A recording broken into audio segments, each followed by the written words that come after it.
Welcome to Pub Natter, hosted by Tim Ives and Justin Perry. We both moved to Rutland over 20 years ago, but our careers kept us away from home, so we don't know as much about the county as we should. So we thought, now that we're getting old and slowing down, how can we meet interesting folk and learn as much about Rutland as possible? The answer is to host a podcast, or is that a pubcast? We hope to host each podcast in a different pub in and around Rutland, so we get an excuse to visit a new pub every week or so, whilst letting interesting, mostly local people and organisations tell their stories and at the same time promoting the ales and the pubs. We have plenty to choose from in Rutland, so this project could take some time. We have spent many hours in pubs up and down the land discussing every topic you could possibly imagine. We sit on opposite sides of the political spectrum and are probably the only two friends in Rutland that didn't fall out over the Brexit referendum. Given this and our backgrounds, Tim, Royal Air Force, dental healthcare and postgraduate education, and Justin, construction industry and construction law specialist, we reckon we have got the skills to get our teeth into our subjects and build some stories for our listeners. Most episodes will start with 10 or 15 minutes with the landlord, discussing their backstory, the history of the pub and its offerings, and then a special guest with a special interest area of expertise. We hope you enjoy our chats and it encourages you to go out and explore our little county and all that it has to offer. Like the motto says, there is much in little. When rain stops play, it's time for some pub natter. In this third of our Armed Forces Breakfast Club trilogy, we base ourselves in the Grainstore pub in Oakham during the December gathering, and natter with Tracey and Mark Taylor and Helen Cullinan. Mark is a military veteran and Tracey is his wife. Together, they started what is now the thriving Rutland Branch of the Armed Forces Breakfast Club. Our final natter in this trilogy of episodes features a regular attender of the breakfasts, Helen Cullinan, who is an engagement support officer for LOROS. So, today's episode comes to you from the Grainstore Brewery in Oakham in Rutland, as the distinction of being the biggest brewery in the smallest county in England. It's been around for almost 30 years, founded in 1994 by Tony Davis and Mike Davies. One was a former head brewer with Rutland Brewery, which is sadly now a housing estate, and the other was a metal fabricator. They combined their skills, bought a derelict Victorian grain store next to the railway station, renovated it, lowered all of the fermenting vessels and copper and conditioning tanks into the bowels of the building, and in September 1994 they opened their doors to the public. They have 15 barrel brew capacity and they can brew 60 barrels a week, and their first production was cooking bitter, which they still do, and 1050, which they also still do, and here we are almost 30 years later and they're going from strength to strength, now owned by one of the original founder's sons and his business partner. We will be back one day to do a podcast from and about the Grainstore, but for now we're going to start talking to people from the Armed Forces Veterans Breakfast Club. So we're now here with Tracey Taylor. Hi. Hi, Tracey. Tracey is pretty much responsible for getting the Armed Forces Breakfast Clubs in Rutland off the ground. That's true. It is. Well, with my husband. With your Mark, husband. Yeah. We'll be chatting to Mark in a sec. Yeah, all right. So tell us how it all started. Do you want the really truth version of how I Of course started? I will. Absolutely. It's not an I. So basically,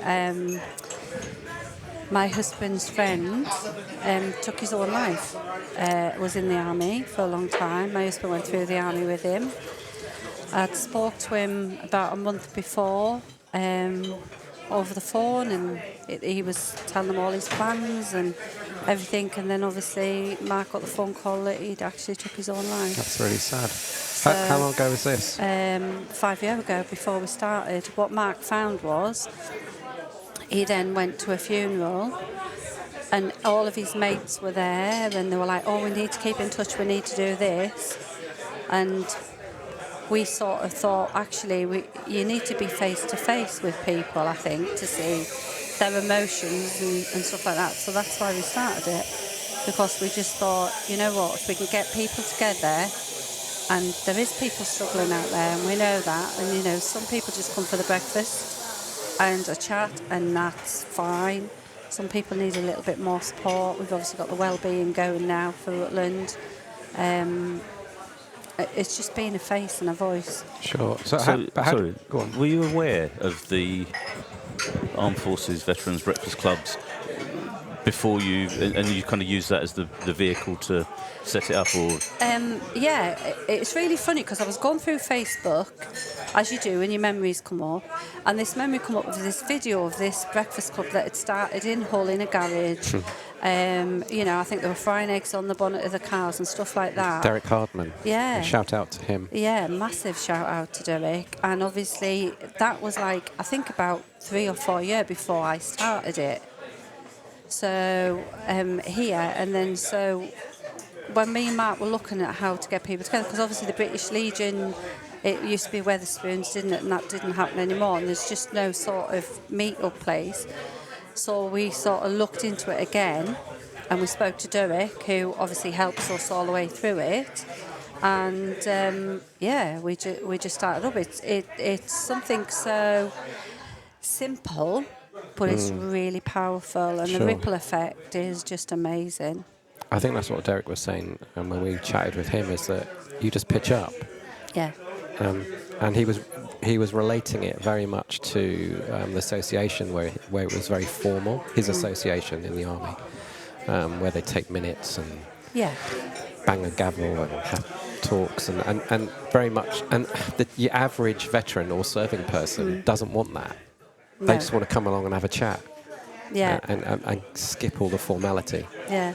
And it's really funny because, like, my husband now, obviously my husband was in the army, but Mark will say he's not ex-army, he's ex-forces, because when you're sat in a room full of RAF, and we do get a few Navy people and that down, you're all the same. You know, it doesn't matter what you've done, where you served, you know, what regiment you were in or whatever. At that time, you're an ex-forces and you're all together. And I mean, you can see it just works so well. And, you know, I mean, the banter's hilarious, but some of it's a bit over. You know, we can't repeat, but that's just how they are. Sure. And they miss that when they're sort of... And for me, as you know, a forces wife, I've been married to Mark nearly 30 years, so I've gone through... He's been out 6, so I've gone through 22 years of forces life. I miss it. I miss this as much as he misses it, you know, and the children miss it and stuff like that, because it was a massive part of who we are. So just, you know, being able to have this every month is amazing. And like I say, some people, this is just all they need, you know, but there is support out there for, you know, other people if they need any more support. There is definitely lots more support out there. Do you find yourself naturally taking on that role where you're farming people out to various specialist type people who might be able to help people further? Yeah, so we try to incorporate a lot of people who obviously work within that forces network. So obviously Ian Reynolds, the Armed Forces officer, he comes to every breakfast, and it might be that, you know, I'll get chatting to somebody and I'll go, oh, hang on a minute, you know, it'd be really good if you'll chat to Ian, and then they'll have a chat, and that support can roll on. We're now part of Loughborough Outreach, so we've got the wellbeing now, and I support and liaise with that. So, you know, there's a lot... I think the thing is, and you can speak to Mark later, and he'll be very honest with you, because he's really had his struggles, and it hasn't been a great year for us, but he's coming out the other side. And when he was looking at how he could be supported, you've got thousands of charities out there now And one person will say, oh, this charity is brilliant for me, and this, but it might not be great for Mark. And it was really like a minefield, if you like, of who could help him and what could happen. And I think for a lot of other guys, that is the sort of the mud, the fog of trying to fathom out where they go and what they do. And I think the good thing about here is we try to bring, we have the RBL, we have the RAFA, we have Ian, who's the Armed Forces officer. We have other people that will come down and they're part of a support network. And it might be the conversation that starts and then goes on. And then obviously, the support fits in. But, we are aware that there's so many out there that still need it. Sure. And for some people, walking into a big room like this with lots of people is just too much for them to bear. Where with the wellbeing, it's only a small number of people. And you have got, a lot of support networks going in there, like Help for Heroes and things like that. So it's just trying to find it. We have such a people don't realise how big a military community we have in Rutland. I think it's 1 in 4. Wow. So if you're a veteran and you're listening to this and you are troubled, my advice to you would be to get yourself along to your local Armed Forces Breakfast Club, because what you'll find, it's very welcoming, and you can just sit down and you can chat to people. I guess, Tracey, it's getting people to actually open that door and walk in is the difficult part. It is. And obviously on our details of our club, mine and Mark's 4 numbers there. And if anybody is struggling and they really, need... Some people just want to know what it's like first, because obviously that first initial coming into somewhere is daunting. They're very welcome to ring us. They're very welcome, we're welcome to have a chat about it. We'll always be there, and we always will make sure that we can find the right support for them. And if we can't find the right support, we will go away and make sure that we get the right information. Brilliant. So can you tell us a Facebook page or a website that they can go to make an initial contact? So obviously the AFVBC have got their own website now, which is AFVBC World. Because we've got over 400 AFVBCs now all over the world. We'll put that link on our website. Yeah, that would be great, thank you. The Facebook page is the Rutland Armed Forces Veterans and Breakfast Club now. We were Oakham, but we've opened it up to the county. And we are going to go out to the pubs in the county. So if there's any pubs out there that are listening and they want to host a breakfast, we're going to do that every couple of months, because we want to the people who might be isolated or can't get to Oakham, we want to try and involve them in that. So we've got that page and all. We've also got the email, which is oakhamafvbc@gmail.com. So they've got that to get in touch with us. And all our details, if they go onto the AFVBC World, all our details are on there. The Grainstore, where we meet, when we meet, and obviously mine and Mark's details, and the website and the Facebook page. So it's all on there. So, and the well-being part of this, is that a separate spin-off? You mentioned a wellbeing group. Yeah, so Loughborough Wellbeing Hub, they started up there, and Rutland is a outreach from them.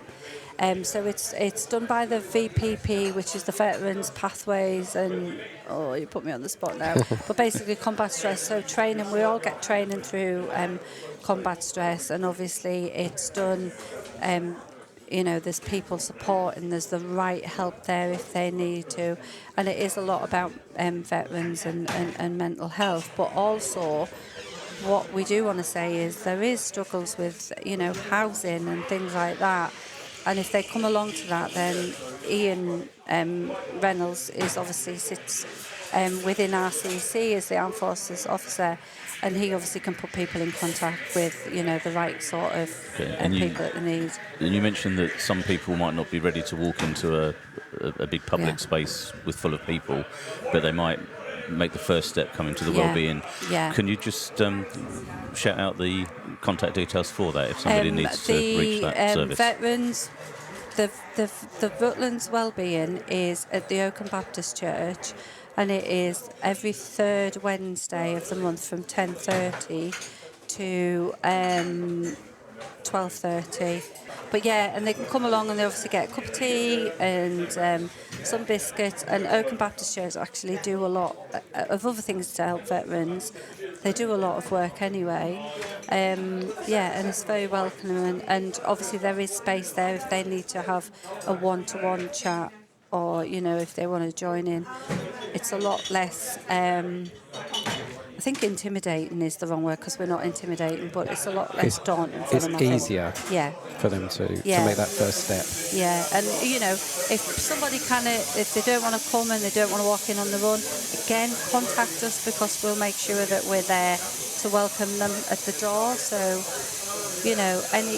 any way we can make it easier, we will try our best. And the people that they meet will have a forces background. Yes. So that they will be people that understand and have experienced the things that they're going through, rather than strangers. Yeah, definitely. Ellen Carter, who is the CEO of All the Wellbeing, she's very knowledgeable. And she's always there. And then we've got the Department of Work and Pensions lady there. She's always there, and she's very popular.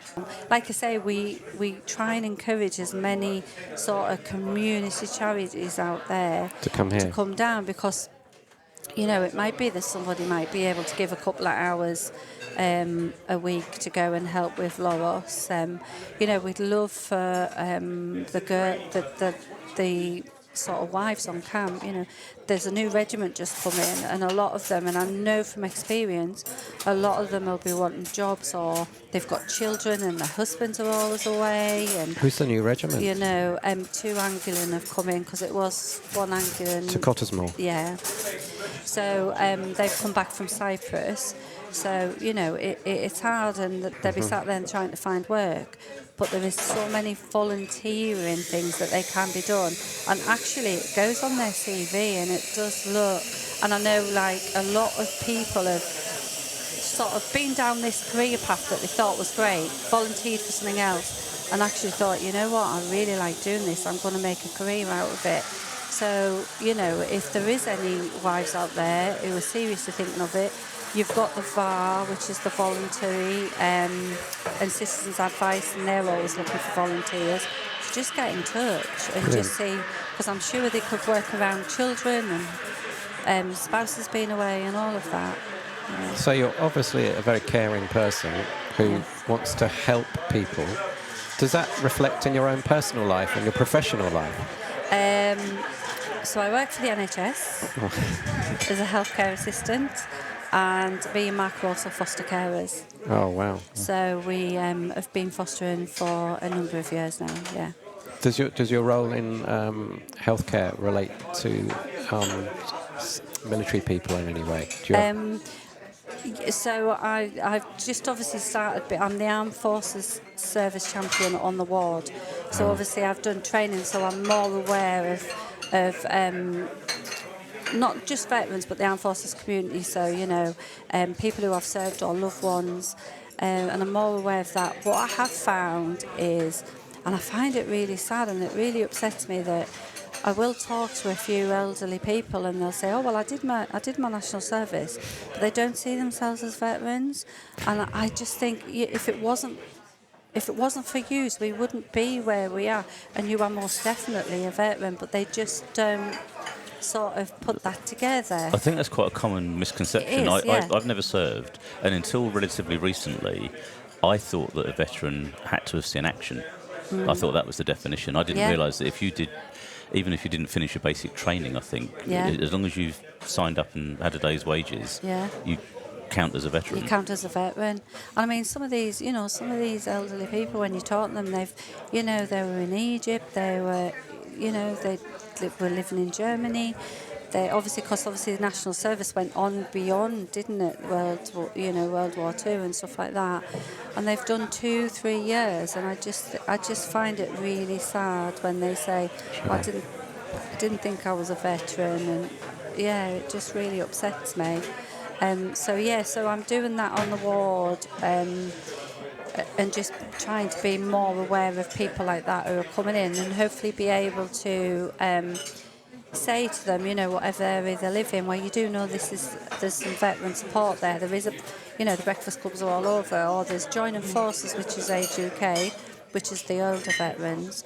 And just giving them a little bit of a social prescribing, if you like, but working within Leicester Partnerships sort of remit, because they've obviously got their armed forces champion and everything within there. So we obviously work with them to just try and make it better. I think when you've gone through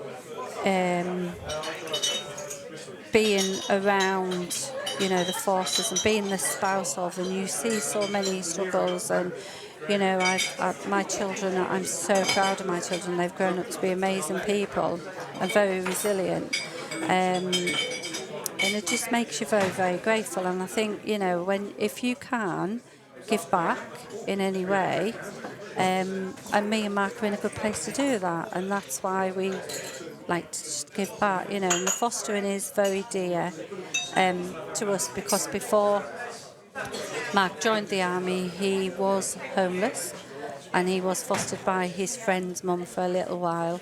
So, it's his way of saying, well, I was fostered and looked after, and I know that's what, everybody's got a story. Everybody's got, a story and what have you.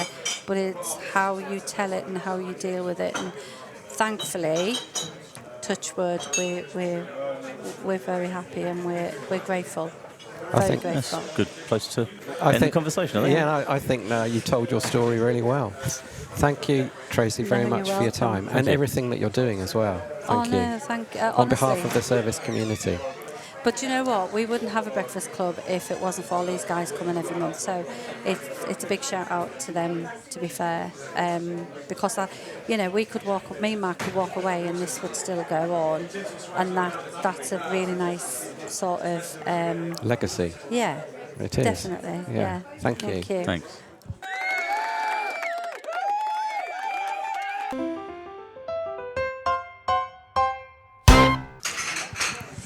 So we're now here with Mark Taylor. We've had a chat with Tracey. This is her husband. So Mark and Tracey together started the Armed Forces Breakfast Clubs in Rutland. Yeah. And how long ago was that? 5 years ago. 5 years ago, okay. And you're ex-army. So do you want to start off by telling us what you were doing in the army? Yeah, so I joined the army back in October 1990. Very much wanted to be a chef, so I joined the ACC back then. Sorry, the ACC for the uninitiated. Sorry, the Army Catering Corps. All right, thank you. And yeah, had a 26-year career and kind of like never looked back. Brilliant.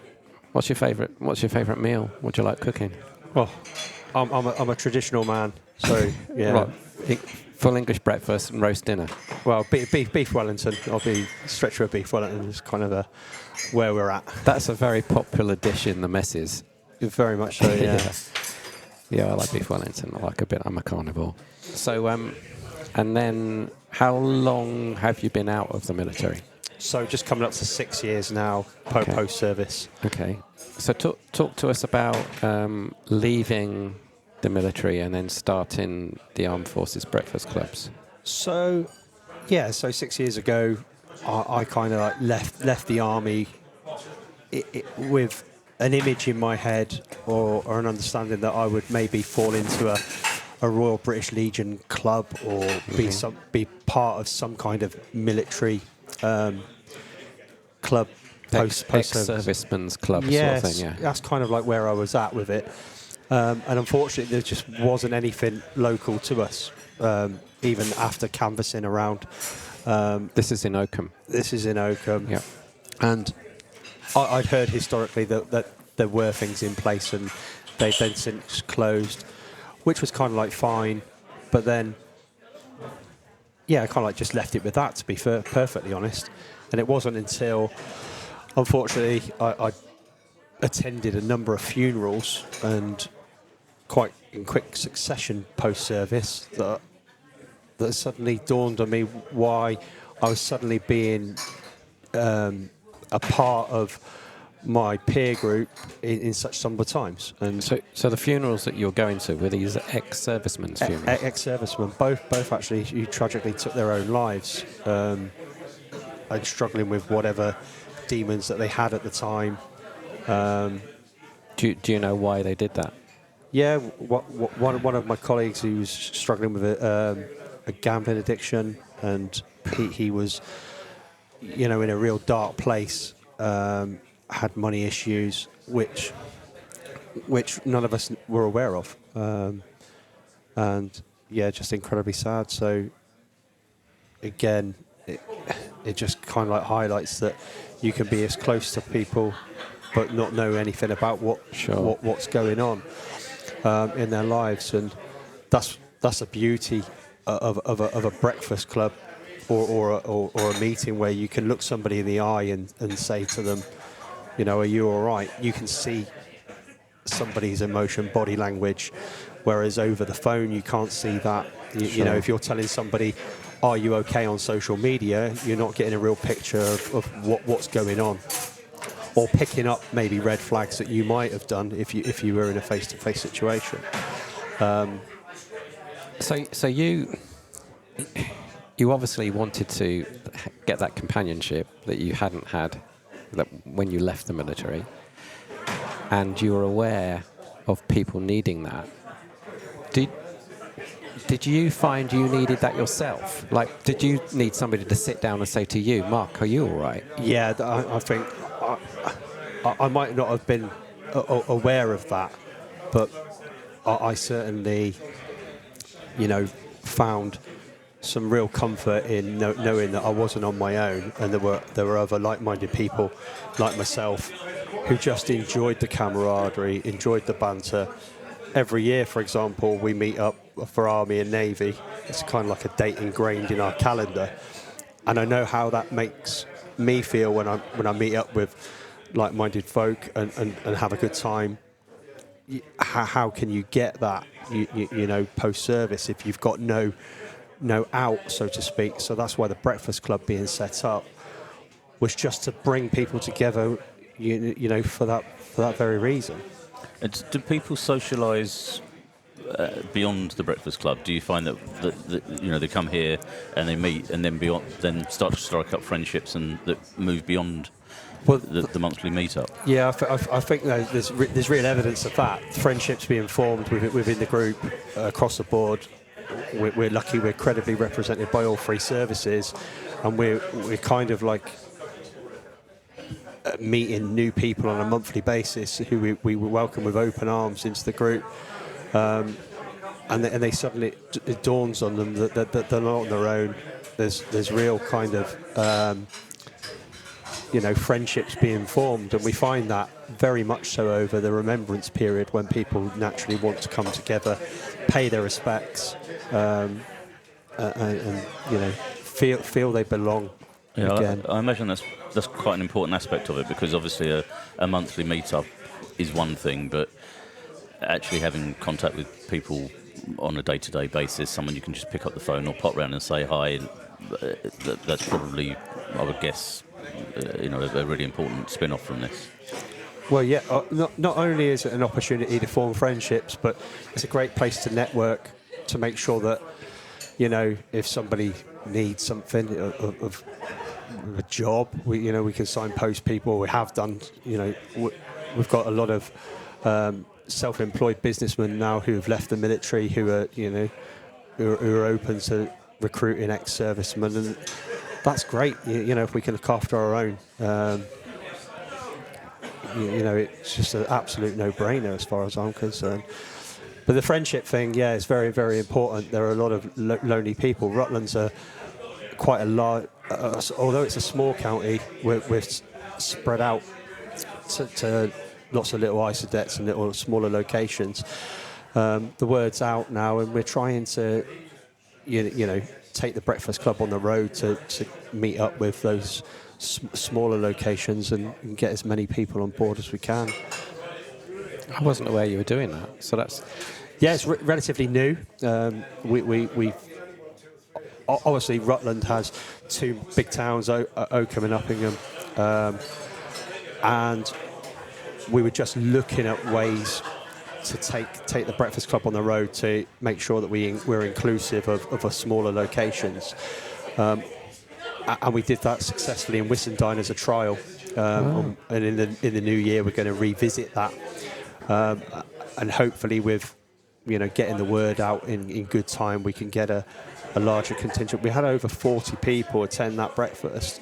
And it just goes to show that, it doesn't matter where we go, we will always be supported by like-minded folk who, Sure. crave that union companionship. You could end up doing one every week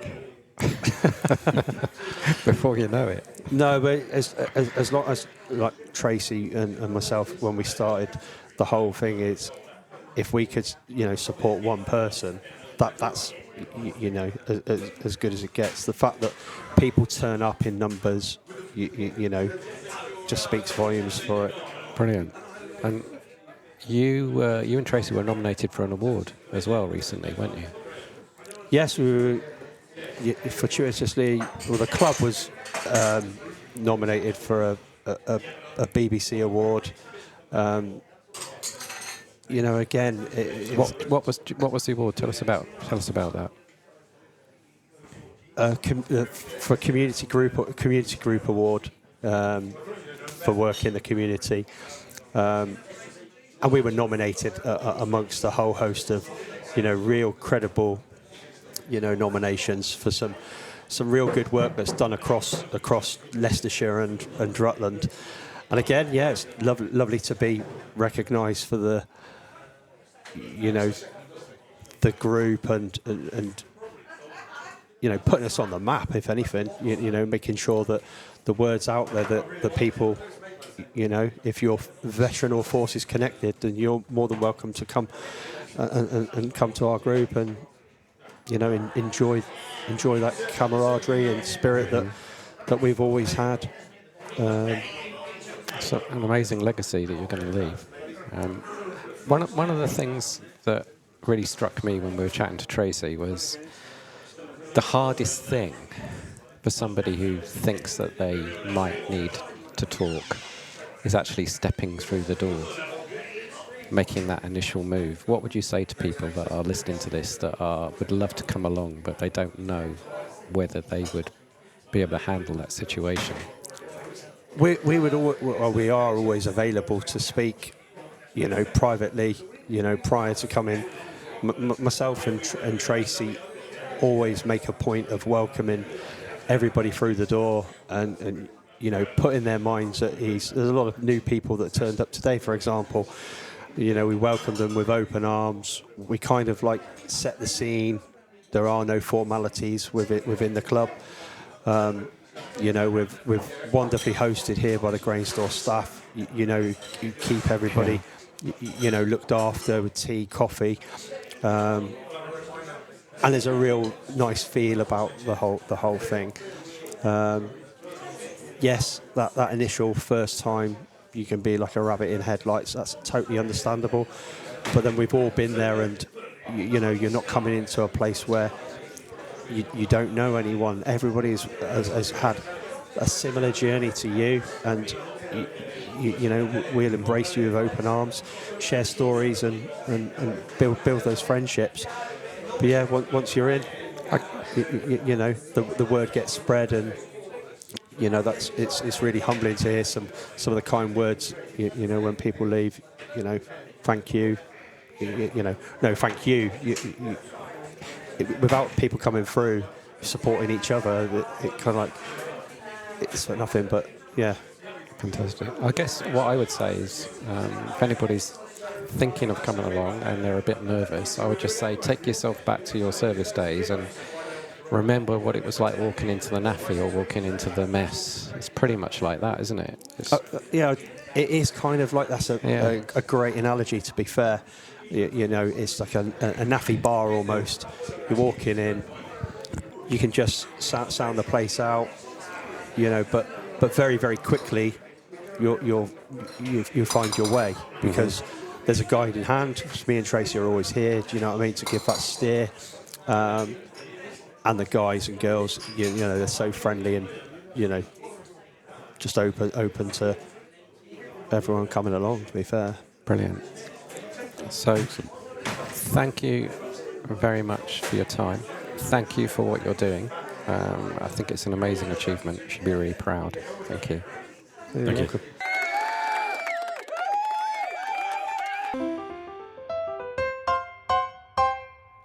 welcome.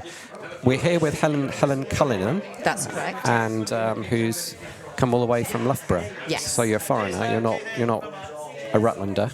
No, I'm not a Rutlander, no. We're not Rutlanders, and very few people in here are, because they're veterans, all serving people. So, and Helen works for LOROS. I do. So first of all, tell us what that stands for. So LOROS stands for Leicester, Leicestershire and Rutland Organisation for the Relief of Suffering. So just expand on that a little bit. So who do you look after? So we look after patients who have a life-limiting, incurable illness. So that's for however long that might be. And in what form does that take? So that form takes... So you can get referred into LOROS by your GP or a clinician, so a district nurse, people like that. And you can either be looked after in the community, because we have clinical nurse specialists that go out and look after our patients across Leicestershire and Rutland. So in their own homes? In their own homes, yes, we do. We look after a lot of patients in their own homes. Or you can be looked after at the hospice as well. And we do end-of-life care, both in the community, in your own home, or at the hospice. And we also do pain and symptom control. So patients can come into the hospice for symptom and pain management and then go back home. Where is the hospice? The hospice is at Glenfield. In Leicester? In Leicester, yes. Fantastic. So essentially, your clients are anybody that is suffering with an illness, a disease that isn't going to get any better. Yes, that's right. Just one thing to say, we are a centre of excellence for patients who are diagnosed with motor neurons disease. We have specialist nurses who look after those patients. We also have day therapy. So patients can get referred into day therapy, and they can come for 8 weeks, and that's from 10 till 3 every other Tuesday. And they can have appointments there, so they can see one of the consultants, the nurses, they can get physio, they can have complementary therapy, so they can have a massage, reflexology, they can have the hair done, have the nails painted, and they can do arts and crafts. So they can do as much or as little as they want to. If they just want to come and sit, they can come and sit. And as I say, they can have 8 weeks of that. And then quite often those patients get referred to what we call our compassionate neighbours. So these are volunteers that will go and visit that patient to give their loved one a break. All right. So they will go into the home, they will sit with that patient, but what they do is when they have visited the patient, they will contact the compassionate neighbour team, and it could be a quick phone call or text message saying, "Hi, been to see so-and-so, everything's great. I'm either going next week or in a fortnight," and we put that on the clinical system. Obviously, we have the patient's consent, and we put that on their notes. It could be that the volunteer comes out and they call us, they go, "Do you know what? They weren't quite right. I'm a bit worried about them." So we will put that on. We will put on what they've said, because that will alert somebody to maybe get in contact with them to see what's going on. So yeah, and it's a fabulous service, and patients and families really like the service because it gives, as I say, it's like a befriending service. So they're not carers. They just go in and sit with that person to allow the loved one to be able to go out and maybe go and have a coffee. Quite often they might take the patient out to a garden centre for a bit of tea and coffee. They will, if the person's on their own, they do shopping for them and take that in. So it's a fabulous service. Sounds like a very positive experience. It is. So describe what it's like walking in. Sorry, before you do that, how Yeah. would somebody volunteer to provide that service with you? If they contact LOROS and say that they want to be a volunteer, we are always looking for volunteers, sort of all across Leicestershire and Rutland, because we have patients all across the county. And how would they contact you? So they can ring the LOROS office, and they can talk about volunteering and becoming a compassionate neighbour, and they would get through to our team, and they would complete a form, send that in. Then obviously we would do DBS, and we do training with them. And what the team do is they match somebody to the patient who they think is going to get on. So it's not just about a hobby, because that might not last very long, but it's sort of personality and the way they are and the interest that they've got. And then on the first visit, so our compassionate neighbours will go out and talk to the patient. We call it an assessment, but it's not clinical. It's to find out a bit about them and their family. Yeah. And then when we match the volunteer, we take them, we sit with them, see how they're getting on, and then the team will come away and leave them, and then see how it develops. A lot of them become friends with the people that they're looking after or visiting, befriending. Oh, fantastic. So yeah, going back to my original question, describe what it's like going in. So when you walk through the doors, the first thing you'll see is it's really light and bright. There's lots of flowers about. There's lots of windows. And for me, it's not a sad place. It's quite happy. You can hear people laughing and just getting on with the normal things. And the other thing, from my experience, because my mum was at LOROS, for me it's like they wrap a cuddly blanket around you and they say, do you know what, it's going to be all right? Because we look after the patient, but we also look after the family as well. That's fantastic. So did you join LOROS as an employee after that experience? No, I'd been working for the NHS, and then I saw the job advert. I was sort of sent the information about it, and I thought, you know what, that's what, because I've been a patient experience officer for the NHS, and this was a community engagement officer, and I thought, this is what I love to do, going out and talking to people. I know LOROS. I've had experience of the organisation, so I can talk about LOROS with passion about what we do, because I think it's a great organisation to work for. Excellent. And so it's charity, 100%. Yes. So where do LOROS get their finances from? So we get a third from the NHS, a third from legacies, and then a third is through our fundraising team.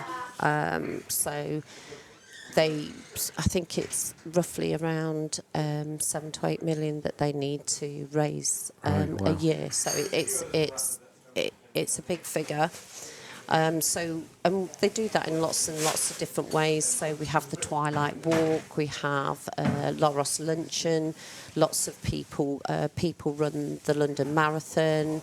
There's lots and lots of fundraising opportunities. You've got your shops in the high street. And we have shops. We've got 26 shops. And we have a furniture shop, which I didn't know about until I started working there. So there's lots of different ways. And we also have our LOROS lottery that people can join, which helps raise money for the organisation. So we're at the Armed Forces Breakfast Club in Rutland. Yes. You're not here going around trying to to get money out of people. No. What's your role here today?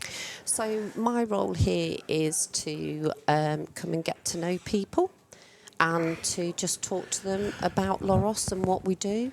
If you say, have you heard of LOROS? They go, yes, you're the charity shops. That's great.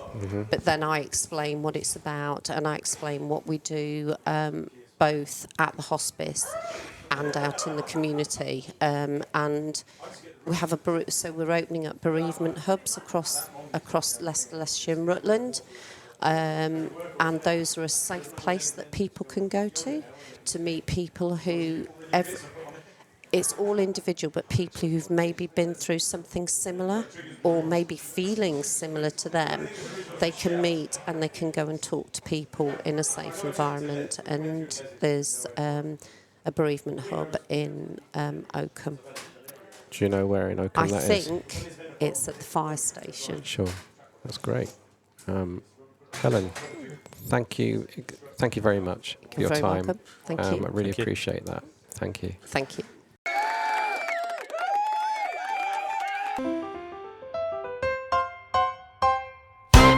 We hope you enjoyed listening to this episode, which was the final one in the Armed Forces Breakfast Club trilogy. If you missed any of the 3, I would highly recommend catching up with them. Do not miss the next episode, which will be released in 2 weeks' time, where we return to our traditional format. The next episode was recorded at the Knoll in Whitwell, Rutland, where we meet the landlady, Karen McGregor, and our special guest is Joe Davis. Joe is the head of the Nature Reserve Management for Leicester and Rutland Wildlife Reserves. He is also famous for discovering the Rutland Dragon. When rain stops play, it's time for some pub natter. So that's a wrap, and thank you for listening to our latest pub natter. If you visit timothyives.com/pub natter, you will find photos, links, and more information about each episode.